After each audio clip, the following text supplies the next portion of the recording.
கிமு 300க்கு எவிடன்ஸ் வச்சு இது 800லேருந்து தாங்க இப்படி வந்திருக்க முடியும், மண்ணடுக்கு பார்த்தா இப்படி தாங்க இருக்குது அப்படின்றார். அதை வந்து நம்ம காமன் மேன் ஒத்துக்குவான், ஏஐசி ஒத்துக்க மாட்டான்ல.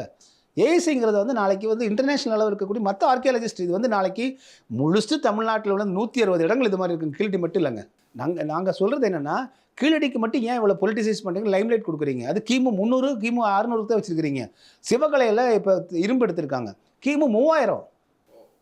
இன்றிலிருந்து 5000 ஆண்டுகளுக்கு முற்பட்டது சிவகலையில் இரும்பை மனிதன் பயன்படுத்தியிருக்கான், தமிழன் பயன்படுத்தியிருக்காங்க. அங்கேயும் தோண்டுங்க, அங்கே தோண்டுனா 5000 ஆண்டுகளுக்கு முற்பட்ட இடம் கிடைக்கும்ல.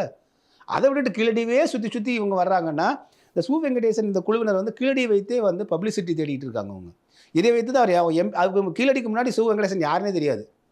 அதனால் மதுக்கூர் ராமலிங்கம்னு ஒரு மார்க்சிஸ்ட் கம்யூனிஸ்ட் கட்சியில் ஒரு சிறந்த பேச்சாளர், பட்டிமன்ற பேச்சாளர், எழுத்தாளர், சிந்தனையாளர், ஒரு இடதுசாரி செயற்பாட்டாளர். அவர் தான் வேள்பாரி எழுதினார், உலகத்துக்கே தெரியும் அவர் தான் மதுக்கூர் ராமலிங்கத்தை.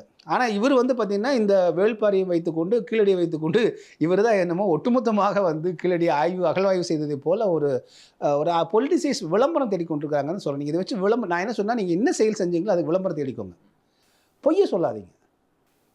தமிழ்நாட்டுக்கு நீங்கள் வந்து இப்போ இந்திய அரசுக்கு ஒரு உரசலை ஏற்படுத்துகிறாங்க. இப்போ நாளைக்கு மற்ற இடத்துக்கு போய் நான் வந்து பர்மிஷன் கேட்குறேன்னு வச்சுக்கோங்க, அவன் கொடுப்பானா? அப்போ நீங்கள் ஏன் வந்து எங்களை வந்து இப்போ தமிழ்நாட்டினுடைய தொல்லியலை வந்து நீங்கள் வந்து தொடர்ந்து மேலெழுந்து வராமல் இந்த கீழடியை மட்டுமே வைத்து நீங்கள் வரலாறு எழுதுறீங்க? மொத்தம் 110 ஏக்கரில் 5 ஏக்கர் தாங்க தோண்டியிருக்காங்க. 5 ஏக்கரை தோண்டிட்டு இவங்க வரலாறு எழுதிட்டு இருக்காங்க உட்காந்து. இது சிந்து சமவெளிக்கும் இதுக்கும் தொடர்பு இருக்குன்னு.